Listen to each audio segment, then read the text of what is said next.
So, Chris, do you have anything you want to say before we move on? What we're going to do is the three architects are going to do a 30-minute presentation, and then we'll have 15 minutes to ask questions. And we'll take a break, and then we'll move. The first one's going to be in the, I call it the old Ford Auditorium, but and then the second one will be here, and then the third will be back in the board auditorium. So we'll have a little bit of time in between. So 30 minutes, 15 minutes questions, and we'll move on to the next one. First one's supposed to start at 1. Anything else you want to say? Yeah, if there are any specific legal questions, those can be handled if we need to through a motion with a closed session, if there are any. The only thing with the selection statute, of course, it says that first you, with any kind of designers or engineers, you consider qualifications first and select based on qualifications, and then you negotiate a price after you've selected based on qualifications.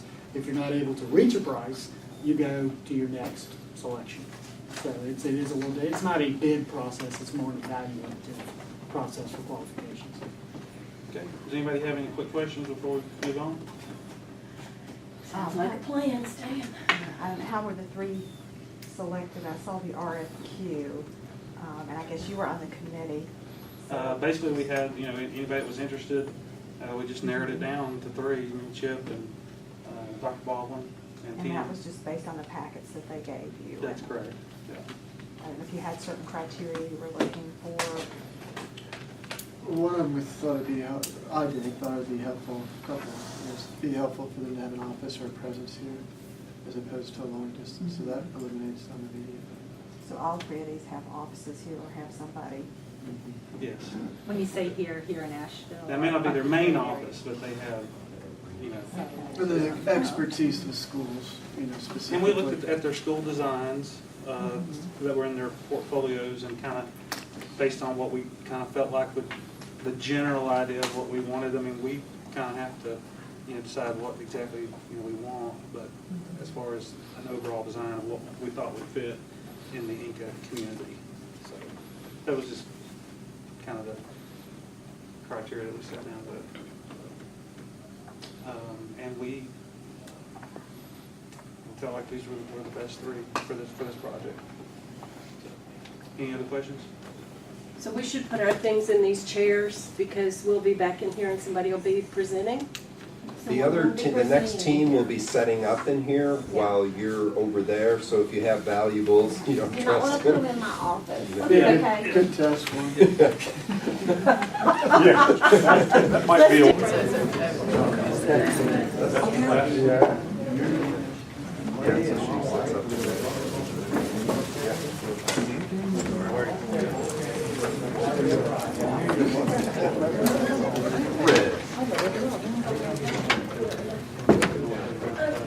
Be down there with the microphone. Maximum 30 minutes presentation or less. I mean, you could say that.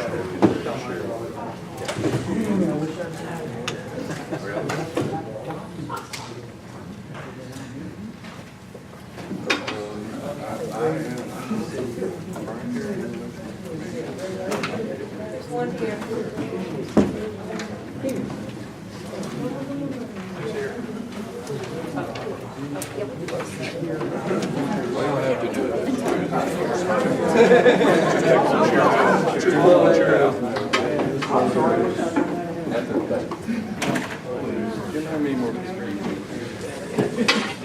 Sorry to say you got all the board. I think you want these. Well, I did.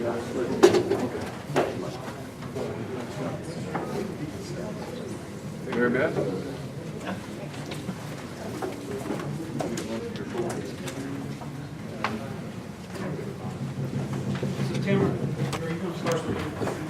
If you like, I can introduce. We'll let Mike get started here. Think there'll be more, or just leave these Why don't you there? leave them there, and if folks come in, we'll distribute.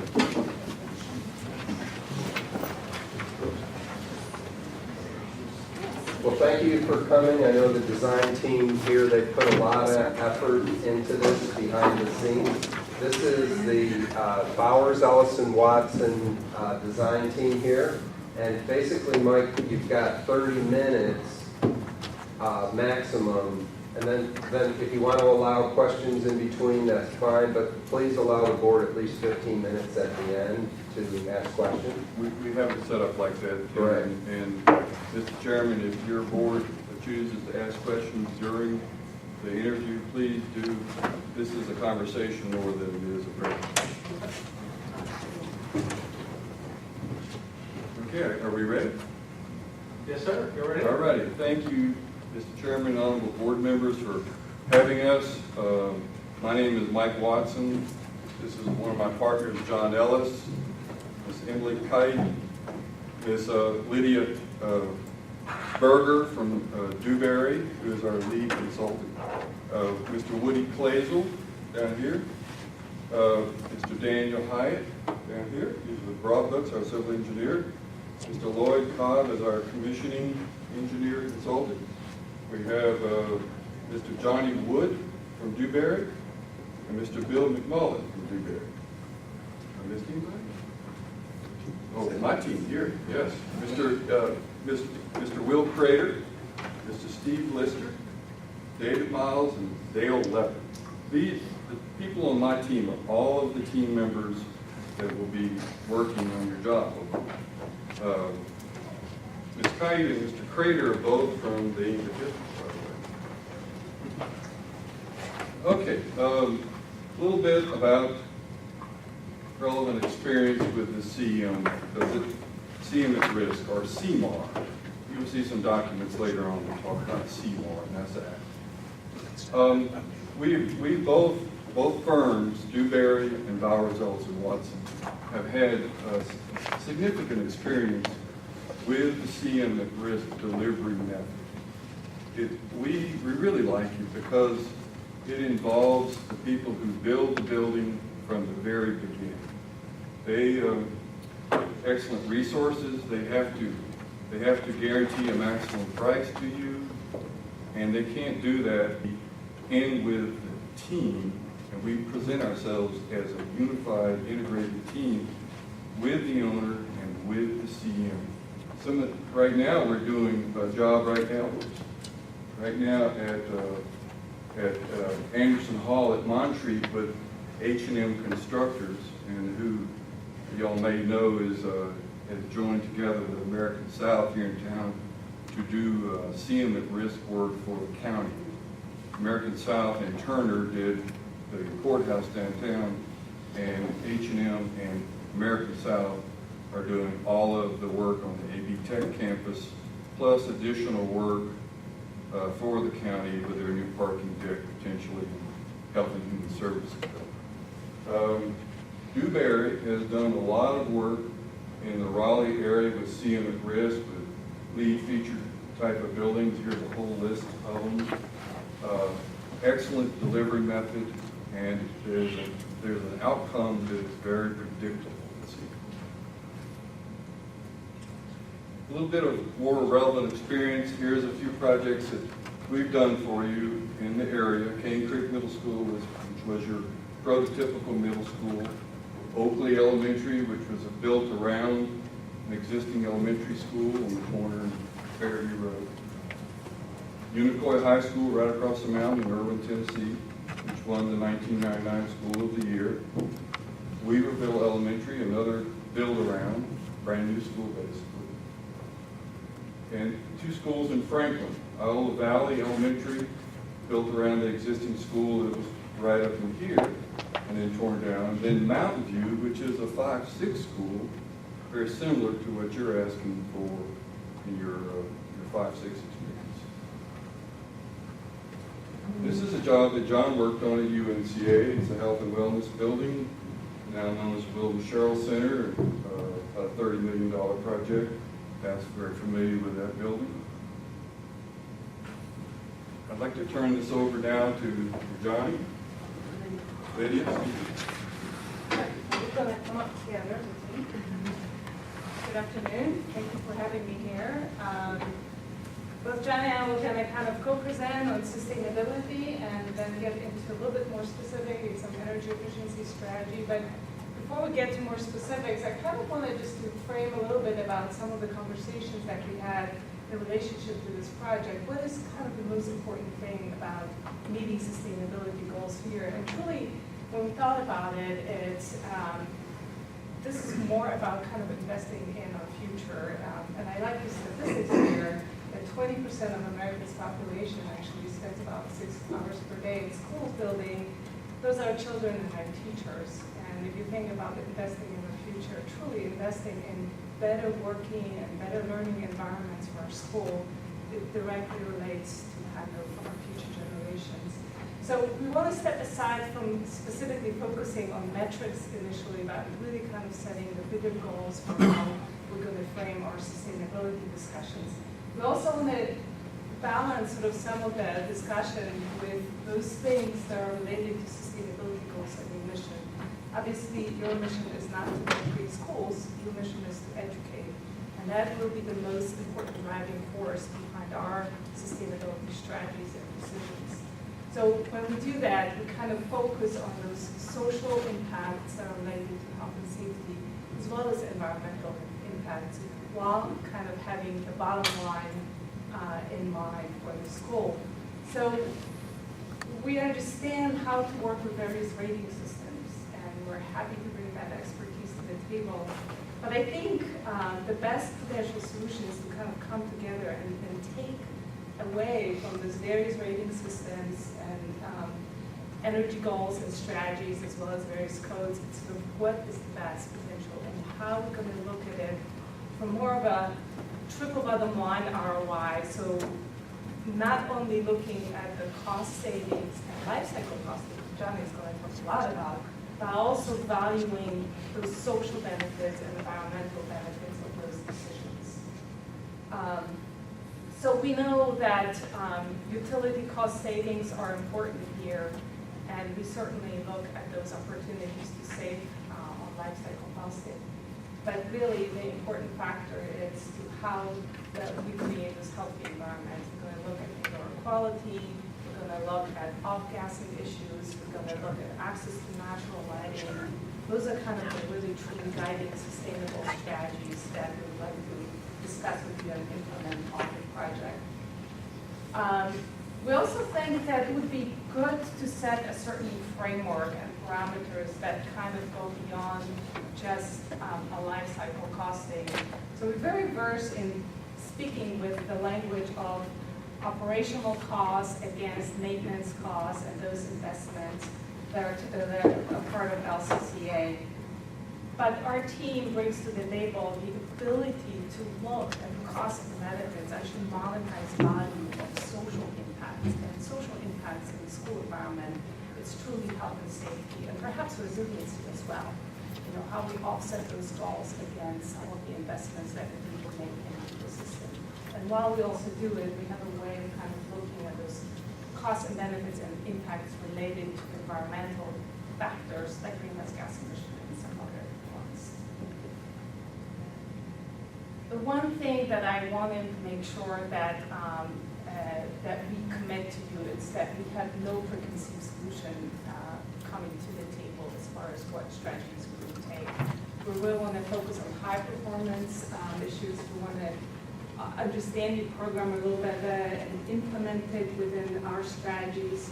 We want to understand and we will examine the sort of climatic and regional impacts that are so important in sustainable strategies. And then finally implementing it within kind of our architectural solutions as well as engineering solutions. I'll turn it over to Johnny because he really has some good examples of some of the things that we've done before. Here you go. Thank you so much, Ms. Lydia. Forgot about my last slide. Sorry. So, you know, you mentioned LEED, and the only thing I want to mention here too, that again, we understand metrics, and LEED is kind of one of those metrics. It's a checklist. It's a great tool, but not necessarily something that we would want to be implementing from the get-go. So we can use some of the benefits of LEED framework. And I've done actually a little bit of analysis, and I think we can kind of actually be between sort of a silver and gold. But again, that's not sort of a preconceived notion that we're going to use LEED as a rating system for this school. So. Thank you so much, Ms. Lydia. Thank you again for the opportunity to come and talk to you. Just a little bit about Newberry to start with. Our firm was started in 1956. Mr. Newberry, our founder, still comes to the office every day.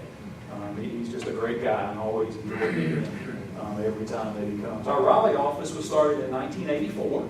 So we have offices in Raleigh, Chapel Hill, and in Charlotte. We've got about 65 MEP personnel here in the state of North Carolina.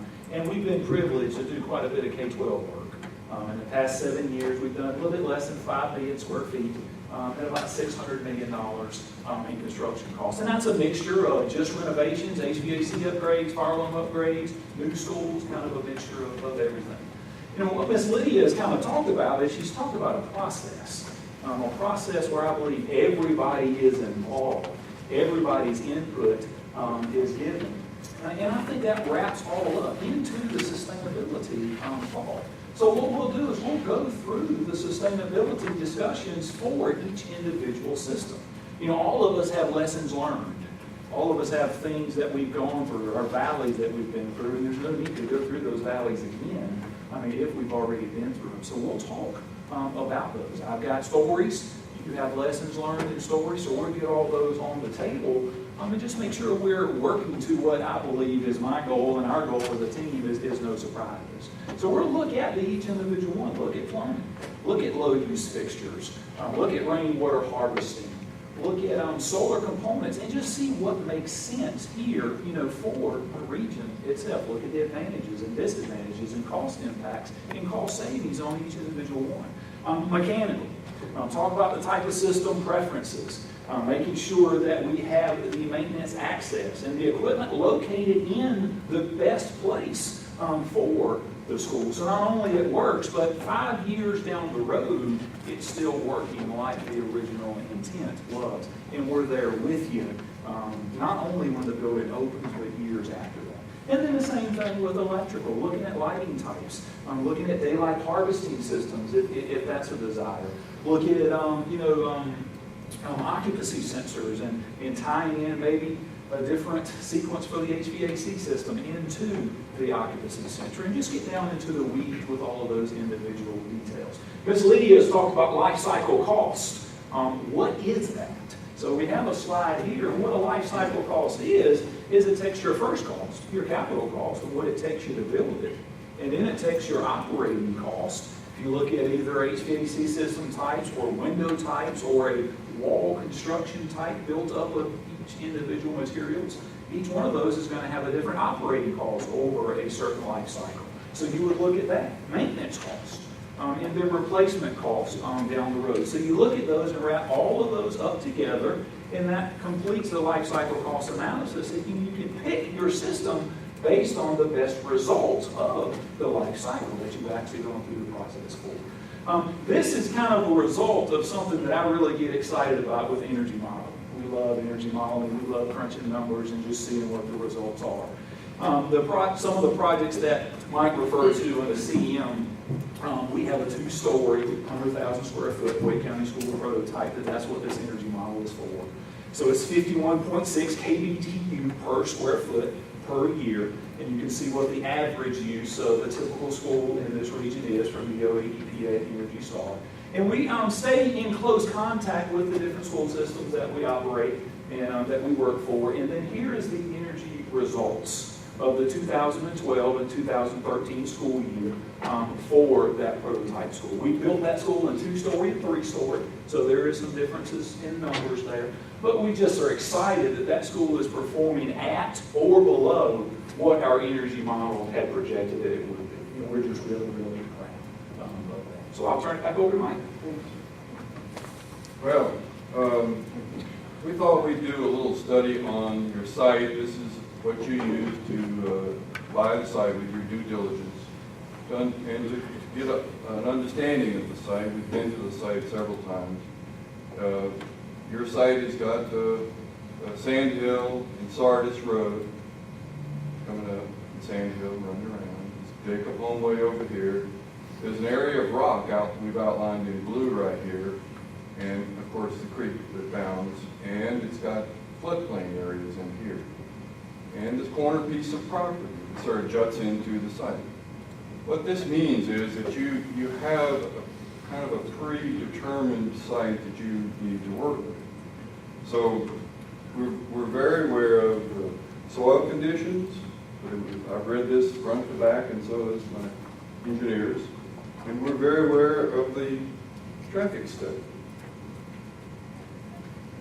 This is another one of your due diligence plans illustrating how the traffic would have to flow in and pick up home, what you have to do to the roads to enlarge them for turning lanes, and how you would have your entrance back here, but an exit only here. So we've tried to take that into consideration with some information we're about ready to show you. So, when knowing this, we decided we would want to put together a project delivery schedule, because you are starting in at a time of year that is approaching winter on a construction schedule. Winter is not far away. So one of the things we prepared is a construction schedule. Now, this was done by Mr. Jim Young, who is American South's primary construction schedule. You can see up here at the beginning, these are all the pre-construction activities that the architect and designers, engineers, and the CMAR have to do starting July 1. That's not even, or is it? Yeah. And starting July 1. And it's a very detailed list. We've tried not to leave anything out. There's a lot of, you've got to hit a lot of target dates for that, for stormwater meetings and a lot of other meetings that you have to hit in order to get to a date that you need to start for your site. We believe you're going to have an early release site package in order to make this project happen for the summer of 2016. So inside the schedule, you see all of this information, which is all of the design marks that you have to hit. This is all of the owner-related items that you have to do. You have to hire the CMARC. You have to approve a number of things inside of his affair. He has to do early release releases for the site work, all those things. This area of green right here in the middle is your site package. You can see it lines up way back up here to just about a month out from July 1st. It means you have to start that design and go through all the permitting to get to that point right there. We've all lived here a very long time, I believe. I've lived here 27 years. And every January it starts raining on us. And about springtime it kind of quits. So every week you're going to get a front. And what this means is it's really hard to dig in the dirt and pour foundations and other things. So finishing at January 1 right here is very important for the site. We believe as a team. Very important. So you see here, this is the start of construction. It starts slightly before the site is done, because what you're doing is you're clearing at one end and digging foundations, and at the other end you're continuing earth moving activities. This schedule does not have any weather built into it, but the project finishes January 22nd of 2016 with no weather. Would anticipate maybe two months of weather delays. And you have commissioning that's not shown in the schedule. That's about another 45 days to 2 months. And then owner move-in of about a month. So essentially what I'm telling you is you got from this scheduled date here, you have 6 months of time that the schedule can slide, and you can still do your commissioning and move in and be comfortable that you're going to get into the building before August gets here. Contractors are not going to be backing out of the door with a half-finished building while you're moving in front of them. And this is the roadmap to the success of the project. This is what any CM at risk, any CMR would give you right from the beginning to show you what needs to happen, exactly when it needs to happen. And I have a lot of trust in this schedule. Jim and I spent about a day doing this, and he is really, really an expert at this, and he has gotten only better working with about $150 million worth of work at the county. Right? They finished, I believe, a year ahead of time on the county courthouse from the original design. So you'll see on your outline, these are the critical dates right here on your outline. Now, with that in mind, we'd like to show you a few design concepts. We showed you this slide. That's the traffic study. I'd like to show you this. This is our work. We believe that we would like to build on top of the work that's already been done. To us, that makes a lot of sense. We're not reinventing any wheels. You see the entrance is off Jacob Home, circles around to your buses. Has an exit there, main front doors right there, but we've created another entrance exit because we believe that emergency vehicles, if you have 100 cars stacked up here waiting for parent pickup, they're going to be a little difficult to get in. So we believe giving them another way to get in is important. We've also decoupled your ball fields. Previously, that slide here, you see your ball fields are on top of each other. It's confusing, and there's no parking next to anything. So we've tried to take the parking. This is teacher parking. They come into the building here. Parent parking here, overflow event parking here, but this also doubles as parking for the ball field and parking for this soccer field. Students don't have to cross anything. They can walk right through here to get to the soccer field, the event that the school people may want to have for them. And overall, we've stuck with the plan that you had, but I think we've improved on it to a degree. So, you saw the blue footprint back there. Well, this is that blue footprint. What we've done is we've taken a programmatic approach to looking at what Koontz and Evelyn have in their schools. We've tried to emulate that. We haven't had any staff input, of course, but we've got a lot of experience. We can read a set of plans and we know what we're looking at. This represents the effect of that. Okay. So essentially, it's a 2-story building. It's composed of simple, easy-to-build shapes. There's opportunities to expand the school. As you can see here, here, here, and here. It's a steel frame with masonry infill, which means you're not waiting on masons to get a roof up. You can get a roof up very quickly. Its orientation is, the major axis is east-west, which means you have a great southerly exposure.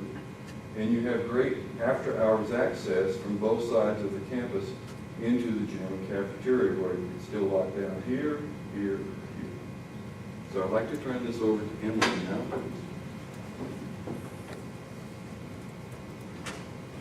She's going to give you all the details. What this floor plan represents is essentially a programmatic match to the prototype that was used to construct the Koontz and Evelyn schools. There are a total of 32 regular education classrooms in these two wings on the first floor and also the second floor. Second floor would be for the 6th grade, which would include 2 dedicated science classrooms, which are larger in square footage, and then 5th grade would be down on the first floor of the building. In addition to that, there are an additional 4 classrooms that could support other curriculum needs for the school, the art classroom, the drama classroom, a Spanish classroom, for example. There's also a music wing of the building that could house 3 music programs, band, strings, chorus, general music education, those sorts of things. We've designed the program around a sort of central corridor that links both ends of the school. There's a central circulating stair that would connect the 2 classroom wing floors. This is in an effort to create equitable circulation routes for all of the students coming from the classroom wings to the other components of the school. There are 6 resource classrooms provided throughout each of the classroom wings to help service and support those grades. In addition, there's also 4 computer labs. There is an exceptional children's suite built into the plan, very close to the bus drop-off entrance from the school. The administration suite is located in the center of the plan, right adjacent to the main front entrance of the school. This provides for a great deal of visibility and security to that front entrance. There's an opportunity to control access from visitors during the school day without giving them greater access to the school without checking into the office first. You can also see from the administration suite into all 3 of the major circulation corridors where the students are moving throughout the school each day. Upstairs, directly above the administration area, is the media center. Also centrally located right at the top of that central circulating stair is that front and main entrance into that media center. The placement of all of the entrances from these drop-off areas, the parent drop-off as well as the bus drop-off, allows for a great deal of flexibility to work with the school administration in terms of how they want to organize their pickup and drop-off times of day. Where are students going to be coming and gathering when they get to school? Where are they going to be staged from when they get picked up in the afternoons? Great deal of accessibility to all of those exits and entrances to and from the school. There's also a series of drop-off canopies at both sides of the building to keep kids out of the inclement weather when they're getting dropped off and picked up. The visuals? You can see what the potential for the school could look like. There is the sort of main front entrance. This would be one of the grade wings. The gymnasium is over here. That would be sort of the front door close-up as you drive into the parent route. As Mike said earlier, I'll back up maybe one, there is room for expansion in all of the major areas of the building, the classroom wings, the gymnasium, and the cafeteria to increase and account for growth in the future. This could be done without redesigning any of the site components, the drives, the parking lots, any of that. Those could all be built very easily and quickly. This would be looking back the other direction. The gymnasium again is over here, and that would be the front drop-off. Notice our green wall in the gym. Right there. That is the bus drop-off side of the school coming across this way with the exterior canopies. And there's an opportunity for daylighting into all of the major spaces and the collaborative spaces. You're looking at the some cowl wall which you see in your Coombs and Evelyn prototypes along the gym and other places. This is in the cafeteria. And you can see it again. This is Should be in the the slide for that. There's at the media center. There's additional. in the gymnasium. Yeah, but just do a little flower so you can see. We have a flyer and some of it's still shots. These are just some still shots, but the SketchUp model we built this from is. We do need to wrap up, Mike, so the board has a chance to ask some questions. That'd be great.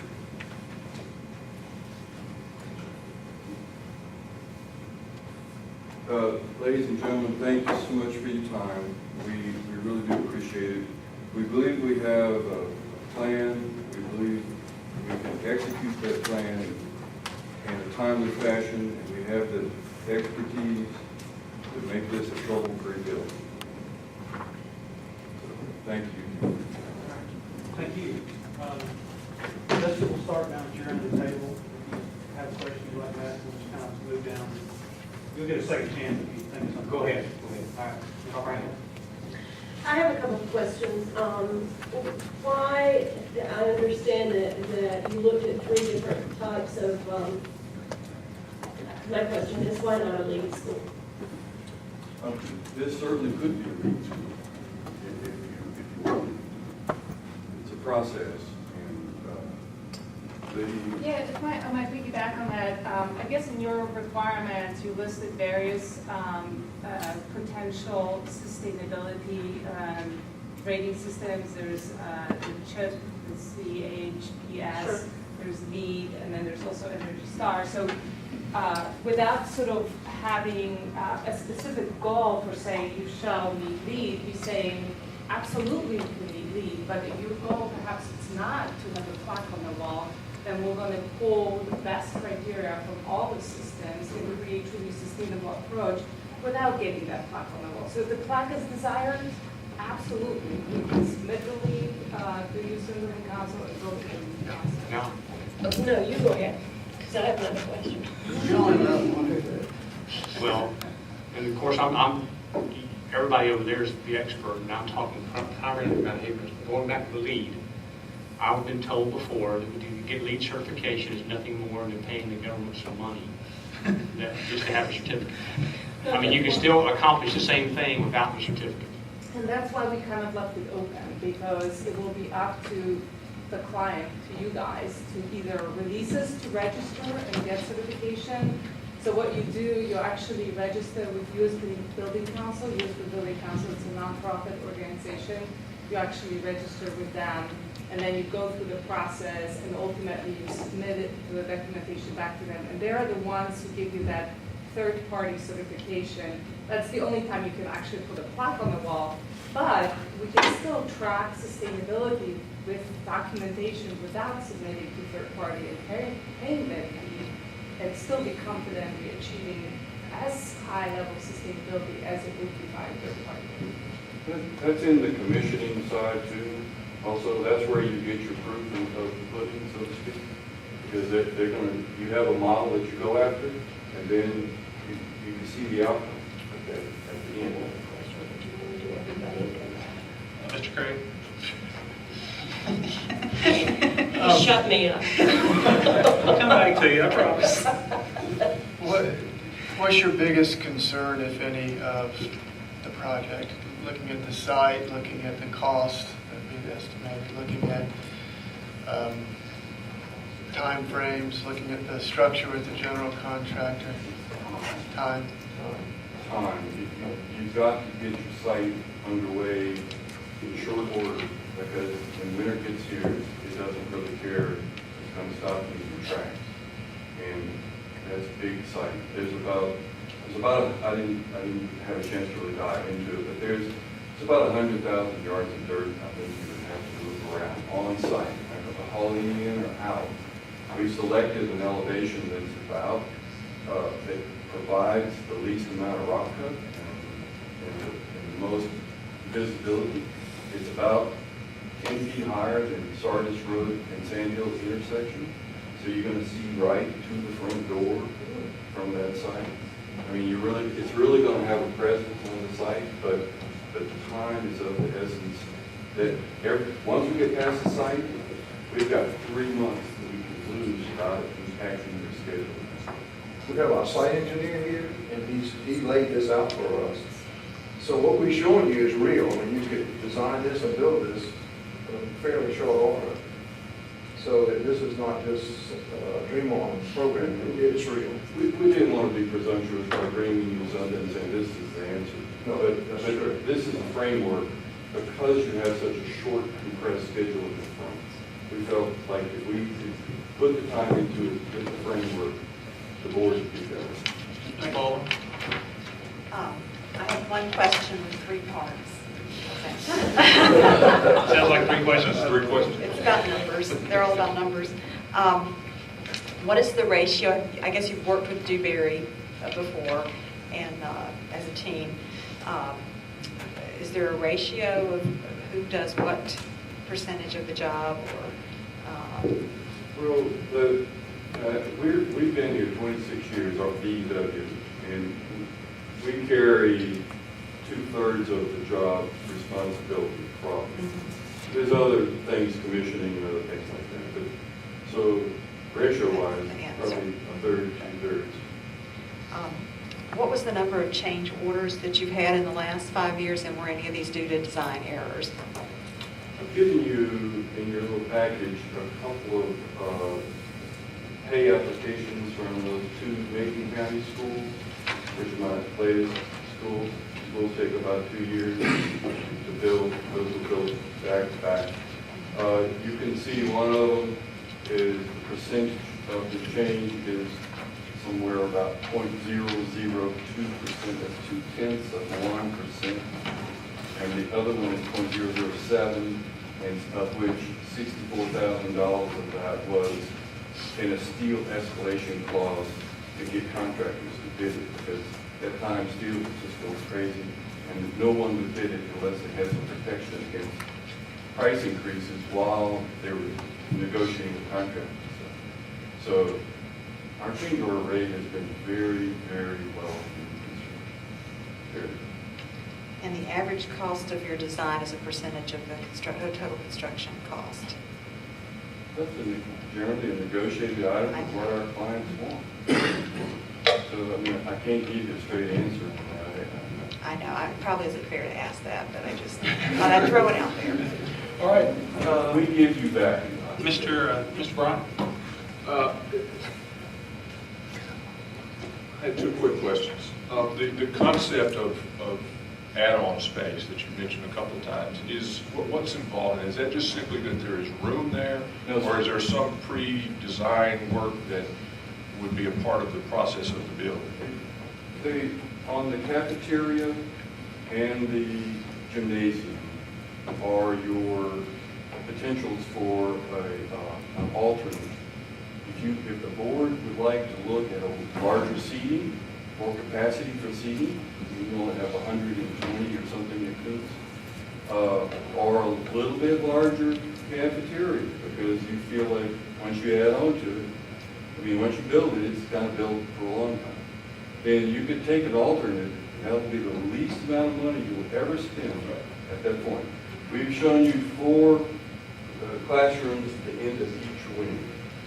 Now, every school wants to grow. The board, I'm sure, has policies on how far you're going to let it grow. But my wife taught at North Buncombe Middle, and at one time they were over 1,000, 1,200 kids. It's chaotic.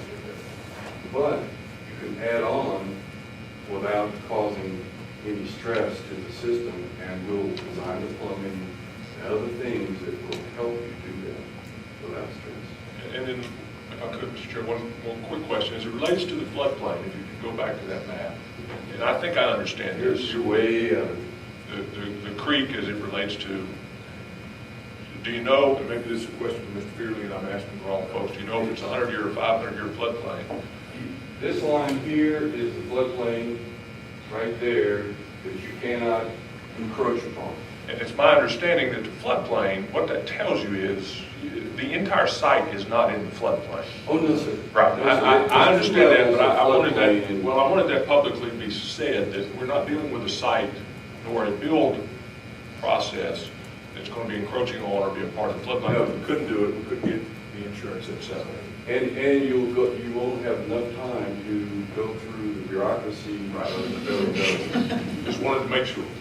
Thank you. Mr. Churchill? I just was wondering if you typically involve educators in your project ideas and designs with concerns for their functionality. They are essential. I've been married 36 years. So, all of our schools in Macon County, I went to 20 different meetings. We've been all over the county. We talked to anybody who wanted to talk to us. We talked to all the teachers we possibly could. In our tour that we took of wasn't there with Tim or anybody, I walked with the head custodian. The man is a wealth of knowledge. He is a wealth of knowledge. He told me the good and the bad. And I'm sure that the principal, he could add on, and the science teacher, and the music teacher. So we want to give you the best school we possibly can. And we're not going to do it. We've got to have it. We want to assure you, we do nothing in a vacuum. We do it as a team, and you're definitely an integral part of the team. Tim and his staff, and maintenance staff, and you and the staff who are actually going to teach in that school, and will be the principal, hopefully be a principal assigned before we get started on this school. If we were chosen, it would be great to have that person on board, have her or his input. We do nothing in a vacuum, not one meeting. It's with y'all. You're an integral part of this together. Okay, I have just one quick question. I believe at one of the schools in Macon County, you did a geothermal system. Yes, 2 of them. Would this site be conducive to that sort of system? Would there be enough room? There's enough room. Whether or not you really want to maintain that type of thing is a question. There's a lot of filters. There's a lot of everything.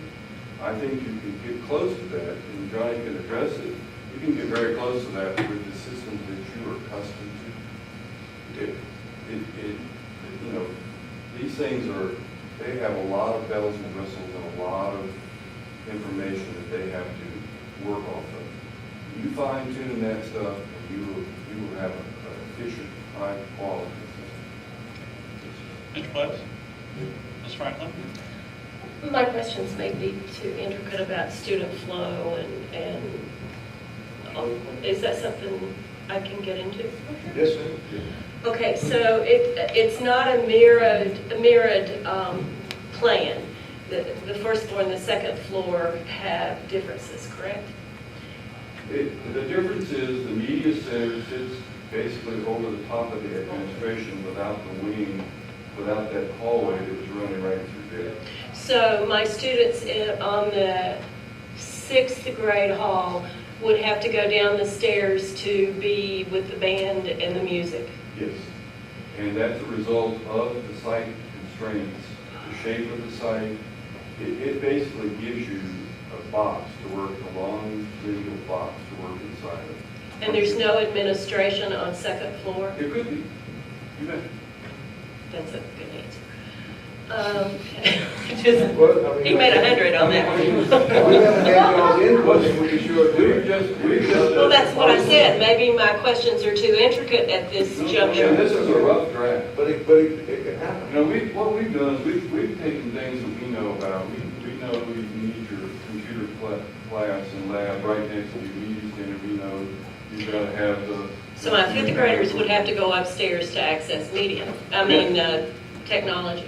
There's Lab. other labs. This is the one that's traditionally right off the media center. There's a series of 2 computer labs at each floor. So some of the services, they can stay within their floor, but there will be some crossover to get to the media center or to get down to the cafeteria.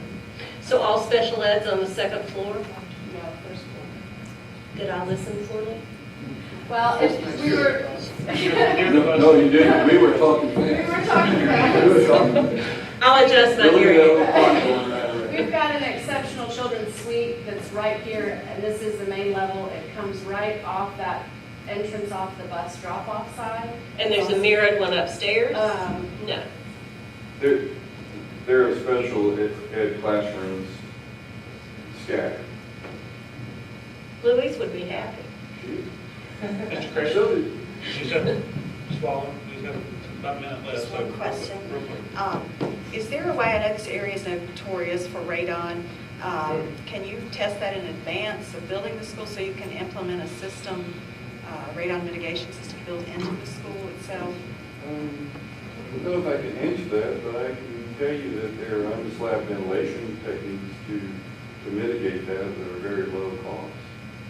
Right? I mean, you could do it for almost nothing. Mr. Bryan? I'm good. Ms. Churchill? All right. Thank you very much. Thank you all. Very good.